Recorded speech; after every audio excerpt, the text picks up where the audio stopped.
Hello everyone, Marlene here with Snow Gardener 307. I am excited to share our 2021 goals with you.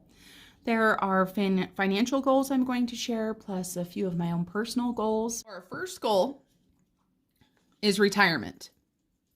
Now you guys know that I mentioned in a previous video that I wanted to put in to my IRA. And so you can see I want to put $6,000 into my IRA. I was able to start my IRA this last year, and I want to continue that. So my plan for that is $500 a month, every single month, to put into my IRA.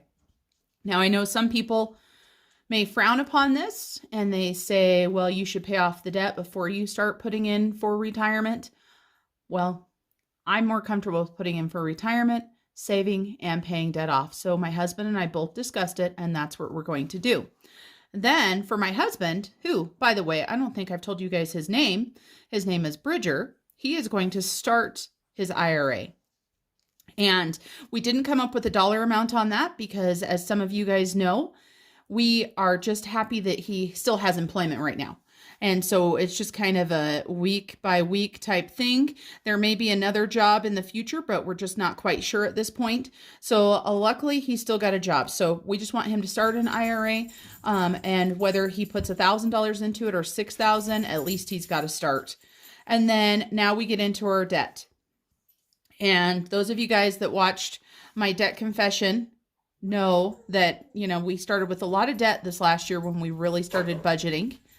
And so make sure you go back and check that out so you can see how far we've made it already. This is what I want to pay off. I want to pay off credit card number 1. And you guys know I'm already partially there. Credit card number 1 was at $4,326. I was able to make a large payment already. I want to pay off credit card number 2, which is $5,000.98. I want to pay off credit card number 5, which is the Home Depot, and that is our goal to get it paid off. So we're paying $200 a month, and so that will be paid off by November. And then my big goal, or my stretch goal, as some of you guys call it, is to pay an extra $5,000 to credit card number 3. That will not pay credit card number 3 off, but it will get it closer to being paid off. Okay, so now we're going to get into my hubbies. Let me scoot this up. If you can hear things in the background, the puppies are awake and they are just being wild and crazy. So they're back there being crazy. They're so cute. I'll have to add a little snippet of them right here. Oh, there he is. Ruff! They're so sweet. Oh, he's a babies. He's a babies.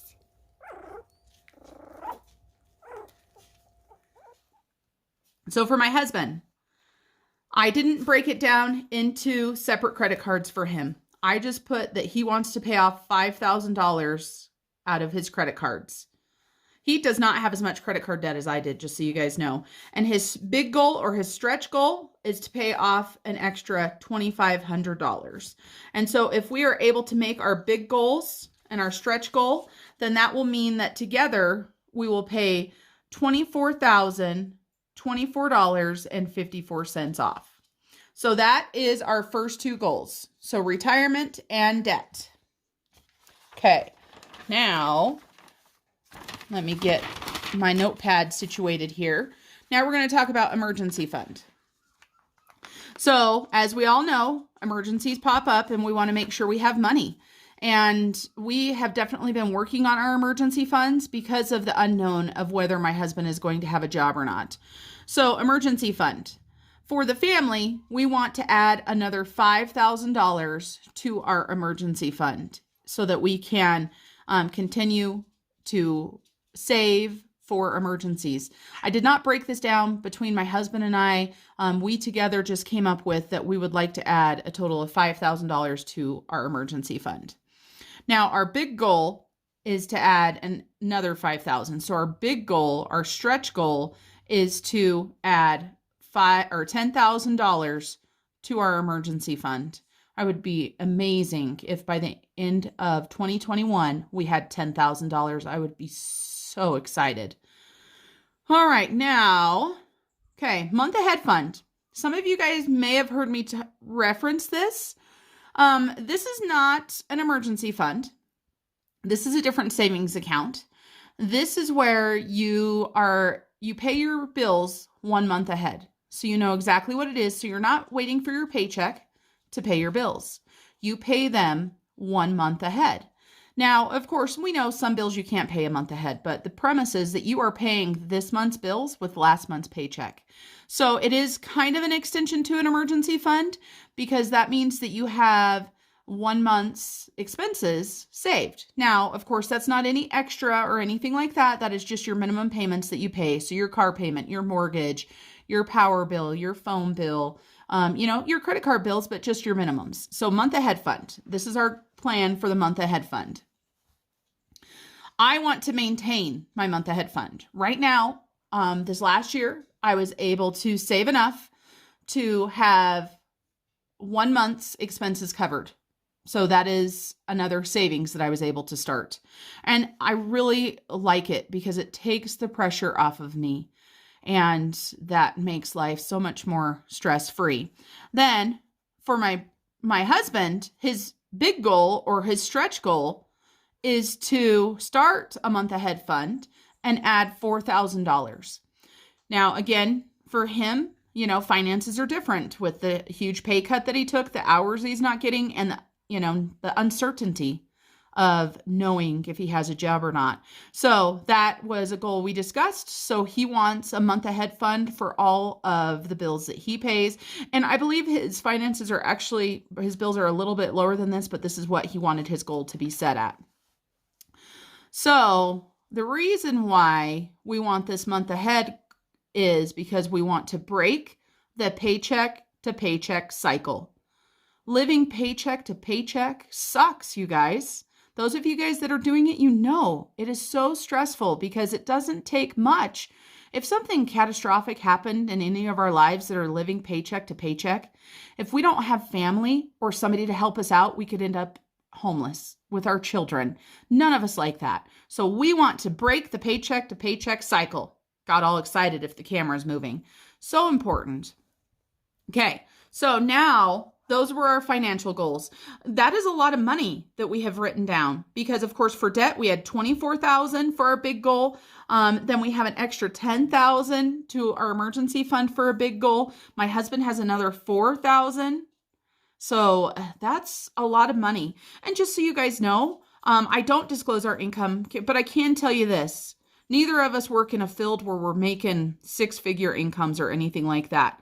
We both are well paid, but we're not, we're middle class. Middle class, I guess. I don't even know what middle class is nowadays, but we are not living the high-end life where we're each making over six figures or anything like that. Okay, now we're going to get into my personal goals. I have a lot of goals. I always have a lot of goals. I've been a goal setter for a long time. I believe it started really when I did Pampered Chef when my daughter was first born. And of course, my daughter turned 18 this year.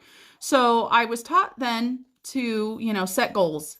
And I can tell you guys, I set some amazing goals and I made some amazing things happen in that business. And it allowed me to stay at home with my daughter, who when she was born had a lot of medical bills. So it was something that allowed us to do that. It also has allowed us to, travel, all of that stuff.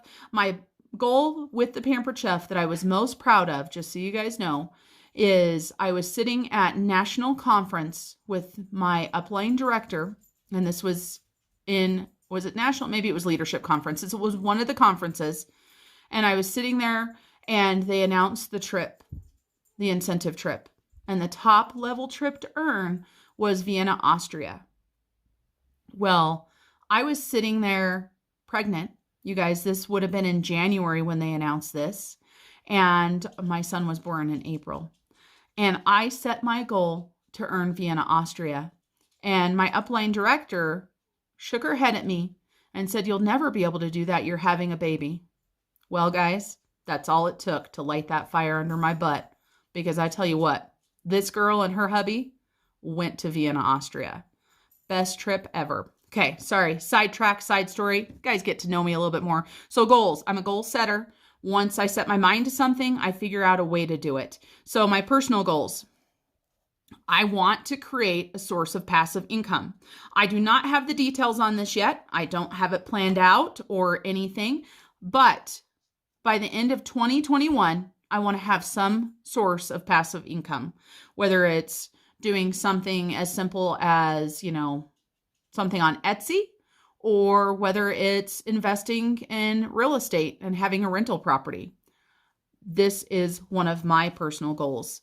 Then my next one is to read one self-improvement book a month, or some sort of book that's going to help me. We're not talking about the books that I like to read, my mysteries or my romance novels or anything like that. I am going to read one self-improvement book a month, and I'm actually going to have a tracker where I color those off. So that is another one of my goals. Then my last personal goal, and those of you guys that look at my channel, I am currently on Weight Watchers. I just started, is to lose 20 pounds and to keep it off and maintain a healthy lifestyle. So those are our goals and my personal goals. And then one of my friends on YouTube, Chrissy from The Mom Life, and there's several of them. I know Chrissy from The Mom Life was talking about it. Also, Crystal from What Was Mommy Thinking? And I know there's other people, but I can't remember everybody that was talking about it. We talked about setting the word for the year. I have never done this, you guys, never ever. So I really started thinking about it and praying on it and trying to figure out what I wanted to do. And it came to me, and I knew it was my word. It was something that I discussed last year, that it seemed like everything was out of balance in my life. And so my word of the year is balance. So I had a chance to just sit down really quick and doodle this on this pad. So I went ahead and did it. And of course, I put the definition up here for a noun, and down here at the bottom, I put the definition for a verb. You guys know what balance means. For me, last year, my work-family balance was out of whack. My job was asking so much from me, and I was working so many hours that my family suffered. And I'm not going to let that happen. And that's one thing when I spoke to my administration, that I let them know that, yes, I will help when it's necessary, but I'm not going to be the go-to person anymore that anytime you call them to cover a shift, will drop everything and come running. And I started that in the middle of last year, actually, just so you guys know. And my goal was to make less money, right? How many people have a goal to make less money at their job? Not many. But because that money that I was making was taking time away from my children and my family. So balance 2021. I encourage all of you guys to figure out a word for the year. If you already have one, please comment it down below. And let us know what your word is and why that is your word of the year. All right, guys, that's it for my goals. That's it for my word of the year. I look forward to talking to you guys soon, and I hope you guys all have a blessed day. Bye for now.